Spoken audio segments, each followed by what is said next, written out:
নমস্কার বন্ধুরা, দীপালি পাল কুকিং চ্যানেলে আপনাদের স্বাগত। আমি আজকে তৈরি করে দেখাবো একদম ঘরোয়া উপকরণে হোয়াইট সস পাস্তা। আমি এই পাস্তা রেসিপিটি কিভাবে তৈরি করলাম সেটাই আপনাদের সঙ্গে শেয়ার করছি। ভালো লাগলে অবশ্যই লাইক, শেয়ার ও সাবস্ক্রাইব করবেন ও আমার পাশে থাকবেন। দেখুন বন্ধুরা, প্রথমেই আমি একটা ফ্রাইং প্যান চাপিয়ে দিয়েছি, তাতে দিয়ে দিচ্ছি 2 চামচ মতো সাদা তেল। তেল গরম হয়ে গেলে তাতে দিয়ে দিলাম কিছুটা পরিমাণে রসুন গ্রেট করে নেওয়া আর 2টো চেরা কাঁচা লঙ্কা। একটু কাঁচা গন্ধটা চলে যাবার মতো ভেজে নিয়ে তারপর দিয়ে দিচ্ছি কিছুটা পরিমাণে বোনলেস চিকেনকে তেলের সাথে ভালো করে নেড়েচেড়ে নিয়ে তারপর দিয়ে দিলাম সামান্য পরিমাণে নুন আর সামান্য পরিমাণে চিলি ফ্লেক্স। তারপর সব কিছু নেড়েচেড়ে মিশিয়ে নিয়ে একদম সামান্য পরিমাণে দিয়ে দিলাম ম্যাগি মশলা, দিয়ে সব কিছু ভালো করে নেড়েচেড়ে একটু ভাজা ভাজা করে নেব।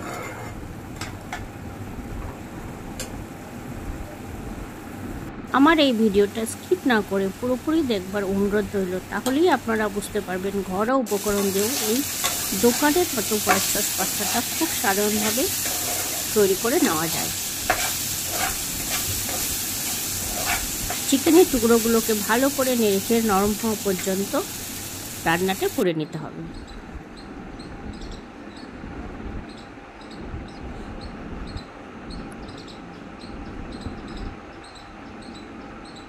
তারপর নামিয়ে নিয়ে আমি 500 পরিমাণে দুধ আমি গরম করতে দিয়েছি।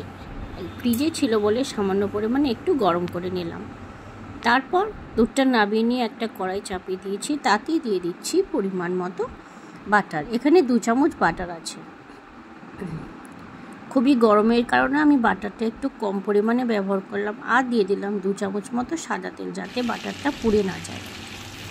তারপর দিয়ে দিচ্ছি 3টে কোয়া রসুনের গ্রেট করে নিয়েছি, সেটা আমি দিয়ে দিলাম আর একটু সামান্য নেড়েচেড়ে নিচ্ছি কাঁচা গন্ধটা চলে যাবার জন্য। এই সময় সসটা তৈরি করবার সময় গ্যাসের ফ্লেম সবসময় একদম লোতে থাকবে, না হলে ময়দাটা পুড়ে যাবে। তারপর নাড়াচাড়া করে নেওয়ার পর দিয়ে দিচ্ছি এখানে 4 চামচ পরিমাণে ময়দা, দিয়ে খুব ভালোভাবে হালকা লালচে করে একটু ভেজে নিতে হবে ময়দার কাঁচা গন্ধটা চলে যাবার জন্য। দেখুন ময়দাটা ভাজা হয়ে গেছে, আপনারা দেখে অবশ্যই বুঝতে পারছেন হালকা হালকা লালচে হয়ে গেছে। এই পর্যায়ে ভেজে নেবার পর তারপর আমি দিয়ে দেব তাতে আগে থেকে গরম করে রাখা, এখন একটু সামান্য ঠান্ডা হয়ে গেছে এই দুধটা দিয়ে আমি অনবরত নেড়ে চেড়ে ময়দার সঙ্গে মিশিয়ে নেব। এই সসটা খুবই সাবধানে তৈরি করে নিতে হবে, যাতে কোনো গুটলি পাকিয়ে না যায়। আর গুটলি পাকিয়ে গেলে আপনাদের রান্না করবার সময় ভীষণ পরিমাণে অসুবিধা হবে, আর আপনারা এটা একদমই তৈরি করতে পারবেন না। আপনারা যারা এই খাবারটা ঘরে তৈরি করে থাকেন তাহলে তারা বুঝতেই পারছেন কতটা অসুবিধা হয় এই সসটা তৈরি করবার সময়। এই সসটা ছাড়া তো হোয়াইট সস পাস্তা একদম তৈরিই করা যাবে না, সেই জন্য খুবই সাবধানে এবং গ্যাসের ফ্লেম লোতে রেখে অনবরত নেড়েচেড়ে সস তৈরি করে নিতে হবে।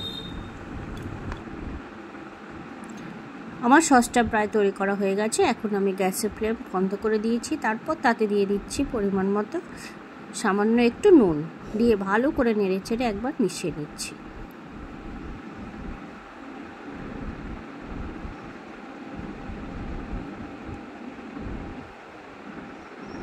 তারপর এইভাবে নেড়েচেড়ে মিশিয়ে নেবার পর তৈরি হয়ে গেল আমার হোয়াইট সস পাস্তা।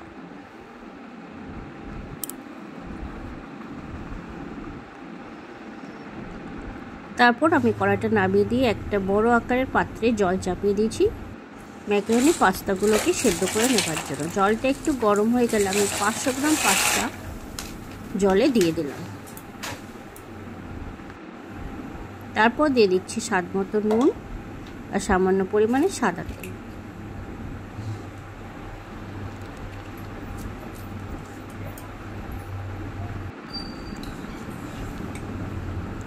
পাস্তাটাকে খুব বেশি পরিমাণে সেদ্ধ করে নেওয়া যাবে না, 90% সেদ্ধ করলে পাস্তাটা রেডি হয়ে যাবে। দেখুন আমি গ্যাসের ফ্লেম বন্ধ করিয়ে আপনাদের একটা হাতের সাহায্যে ভেঙে দেখিয়ে দিচ্ছি।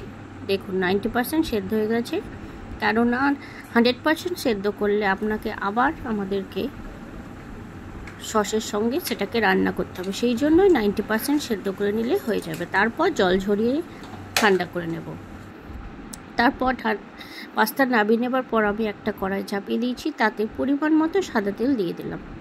আপনারা এই রান্নাটা শুধু বাটারেও করে নিতে পারবেন। তারপর তাতে দিয়ে দিচ্ছি কয়েকটা দানা রসুনের কোয়া, যেটাকে আমি গ্রেট করে নিয়েছি, আর দিয়ে দিচ্ছি 4-5টা পরিমাণে কাঁচা লঙ্কা। ঝালটা আপনারা অবশ্যই আপনাদের পছন্দ মতো দেবেন। রসুনটা একটু লালচে ভাজা হয়ে গেলে তারপর আমি তাতে দিয়ে দিলাম পরিমাণ মতো পেঁয়াজ কুচি। পাস্তা যেহেতু আকারে মোটা মোটা হয়, সেই জন্য পেঁয়াজটাকেও আমি একটু মোটা মোটা করে কেটে নিয়েছি। পেঁয়াজের পরিমাণটা অবশ্যই পাস্তাতে একটু বেশি দেবার প্রয়োজন, সেই জন্য আমি বেশি পরিমাণে একটু পেঁয়াজ দিয়েছি। তারপর পেঁয়াজটাকে তেলের সঙ্গে ভালো করে নেড়ে চেড়ে মিশিয়ে নিয়ে তাতে দিয়ে দেবো পরিমাণ মতো নুন আর একটু সামান্য পরিমাণে চিনি।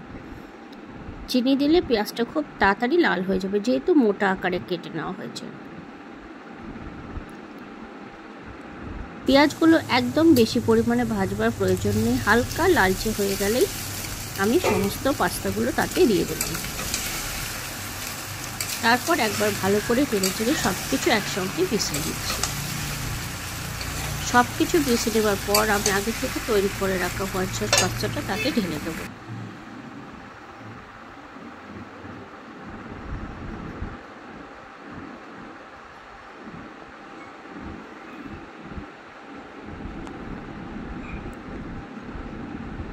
সমস্ত ভালো করে ঢেলে দিয়ে আমি ভালো করে একবার সসের সঙ্গে পাস্তাগুলো মিশিয়ে নিচ্ছি।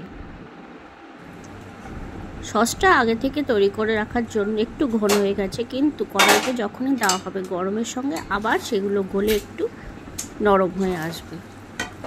তারপর দিয়ে দিচ্ছি আগে থেকে তৈরি করে রাখা চিকেনটা দিয়ে দেওয়ার পর ভালো করে নেড়েচে সব কিছু একটু ভাজা ভাজা করে নিতে হবে। এই পর্যায়ে যদি আপনাদের খুব শুকনো বলে মনে হয় আর আপনাদের নাড়াচাড়া করতে ভীষণ অসুবিধা হয়, তাহলে আপনারা এখানে একটু পরিমাণে দুধ ব্যবহার করতে পারবেন, তাহলে অনেকটা ক্রিমি ক্রিমি ভাব আসবে। আমার এখানে কোনো রকম দুধের প্রয়োজন হয়নি, আমি সেই কারণে কোনো দুধ ব্যবহার করলাম না। তারপর দিয়ে দিচ্ছি গ্রেট করে রাখা মজরেলা চিজ।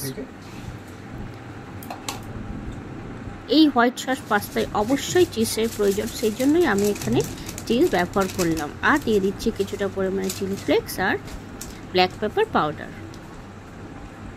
এই মশলাগুলো ভালো করে মিশিয়ে নিলেই তৈরি হয়ে যাবে আমার আজকের recipe cheese white sauce pasta. ধন্যবাদ।